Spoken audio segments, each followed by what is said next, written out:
വിഷം മറ്റേതായിട്ടുള്ള മരുന്നുകളും മേടിക്കില്ല. പിന്നെ അങ്ങനെ എന്തെങ്കിലും കമ്പോ ഇതിൽ കേടുണ്ടെന്നുണ്ടെങ്കിൽ ദുരിശും കുമ്മായവും താഴെ നമ്മൾ തേച്ച് കൊടുക്കും. അല്ലാണ്ട് വേറെ താഴെ മരങ്ങളിൽ കമ്പുകളിൽ എന്തെങ്കിലും കേടുണ്ടെങ്കിൽ ഇതുണ്ട് പൂത്തിരിക്കുന്നുണ്ടോ? അപ്പോൾ ഇതുപോലെ ഇതുണ്ട് പൂത്ത് കാ പിടിച്ചിരിക്കുന്നുണ്ടോ? ഇതിപ്പോൾ മഴ വരികയാണെങ്കിൽ വീണ്ടും ഇതേപോലെ പൂവൊക്കെ പോയി പ്രശ്നം അല്ല. അത് ഇനി പോവില്ല. ഇനിയിപ്പോൾ എന്തായാലും നമുക്ക് അതിനുള്ള അത്രയ്ക്കും സ്റ്റോറായിട്ടുള്ള മഴ പെയ്യില്ലല്ലോ. നമുക്കിപ്പോൾ അത്യാവശ്യം ഇച്ചിരി പെയ്താലും 1 മണിക്കൂർ കഴിഞ്ഞാൽ പിന്നെ തോരും. അത് വലിയ ബാധകമില്ല. പിന്നെ ഈ ഓറഞ്ചിന് നമ്മളെ സംബന്ധിച്ചോളം ഒത്തിരി നനവ് വേണ്ട. ഇതിന് ഒരാഴ്ചയിൽ വന്നിട്ട് ഒരു ട്രിപ്പിൽ കൂടെ വെള്ളം കൊടുക്കുകയാണെന്നുണ്ടെങ്കിൽ നമുക്ക് 1 മണിക്കൂർ വിട്ട് കഴിഞ്ഞാൽ പിന്നെ നമുക്കത് ഒരാഴ്ച കഴിഞ്ഞ് കൊടുത്താൽ മതി. കാരണം വെള്ളം വേണ്ട. അപ്പോൾ അതിനെന്ന് വെച്ച് കഴിഞ്ഞാൽ നമ്മൾ പ്ലാസ്റ്റിക് ഇട്ടിട്ട് ട്രിപ്പ് കൊടുത്തിട്ട് നമ്മൾ വെള്ളം കൊടുത്തു കഴിഞ്ഞാൽ പിന്നെ ആ നനവിൽ തന്നെ നമുക്ക് ആവറേജ് ഒരു 10-15 ദിവസം നിൽക്കും. അത് അപ്പുറത്തെ പ്ലാസ്റ്റിക്.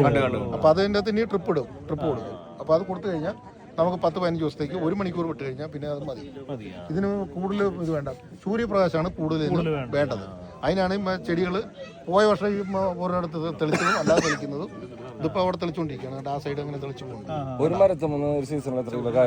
അത് കാ വന്ന് ഓരോന്നിൻ്റെ ഇതിനകത്തൊക്കെ ചിലപ്പോൾ 10-15 കിലോ 20 കിലോ ഒരു ഇതിൽ കിട്ടും. അതും ഓരോന്നിലും പിടുത്തം പോലെ ഉണ്ടാവും. പിടിച്ച ചെടികൾ ഇങ്ങനെ നന്നായിട്ട് ഇതാവും. ഇതിൻ്റെ ഉള്ളിലൊക്കെ കായ ഉണ്ടാകും. ഇതിൻ്റെ ഉള്ളിലെല്ലാം അപ്പൊ ഇത് എങ്ങനെ ചെടി തളക്കണോ അതിനുള്ള ഇത് കിട്ടണം. അതനുസരിച്ചായിരിക്കും ഇതിന്റെ കാവൽ.